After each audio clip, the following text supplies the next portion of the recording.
და წინ რამდენიმე საინტერესო რეპორტაჟი გელოდებათ. თეთნულდის სამთო კურორტის მშენებლობა იწყება. სასრიალო ტრასები, საუკეთესო კლდოვანი მარშრუტები და საბაგიროები. მშენებლობაზე ძირითადად ადგილობრივები დასაქმდებიან. პროექტის სისრულეში მოსაყვანად საერთო ჯამში 35 მილიონი ევრო დაიხარჯება.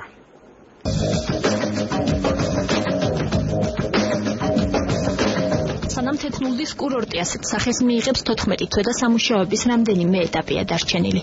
სხვადასხვა შესაძლებლობის მოთხილამურეებისთვის განკუთვნილი 18 სასრიალო ტრასა, 6 თვიანი სეზონი, 5 საბაგირო და ზღვის დონე და 3200 მეტр სიმაღლიდან გადაშლილი ხედები მცირე ჩამონათვალია იმისა, რასაც სამთო კურორტის სვანეთის სტუმრებს პირდება. ამ კურორტის მომხმარებელი იქნება ყველა ტიპის ადამიანი. ეს იქნება ძალიან ძლიერი პროფესიონალი თუ ეხლა დამწყები მოთხილამურე, ყველასთვის არის ადგილი იმისი, რომ ამ ადგილით დატყვეს და ამ ადგილას გაერთოს. ასევე არის კილომეტრნახევრიანი ძალიან სწრაფი დაშვების რეჟიმი, რომელიც არის ფაქტიურად ვერტიკალური ვარდნა არის. ამ დროისთვის თეთნულზე მოსამზადებელი სამუშაოები უკვე დასრულებულია. სამშენებლო კომპანია სათხილამურო ტრასების მოპირკეთების პარალელურად საბაგირო ანძებისა და სადუგრების დამონტაჟებას იწყებს. საინვესტიციო პროექტი ალპინისტური ტურბაზის, სასტუმროებისა და რესტორნების მშენებლობასაც ითვალისწინებს. მთელი ამ საბაგიროს მოწყობილობა ჩამოდის საფრანგეთიდან, ის დამზადებული არის ფრანგული კომპანია პომას მიერ.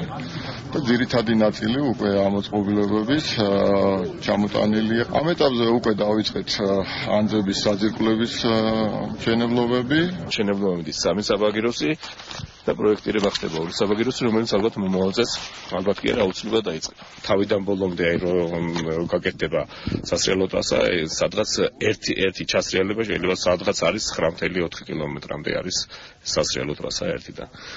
მთლიანობაში სადღაც 25 კილომეტრამდე სასრიალო ტრასები კეთდება ამ პირველ ეტაპზე. თეთნულდის სამთო კურორტის სამშენებლო სამუშაოები საქართველოსა და საფრანგეთის მთავრობების დაფინანსებით ხორციელდება. პროექტის მიმდინარეობას რეგიონული განვითარებისა და ინფრასტრუქტურის მინისტრი ადგილზე გაეცნო და დასაქმებულებსაც გაესაუბრა, რომელთა 70% ადგილობრივი მცხოვრებია. Შევამზადეთ პროექტს მთლიანად განვითარებისთვის ამ რეგიონის. ტურისტი ისედაც სვანეთში ძალიან ბევრია და მე ვფიქრობ, რომ ამ პროექტის დასრულების შემდეგ ალბათ 10 ან 20 უფრო მეტი იქნება ნაკადი ტურისტის.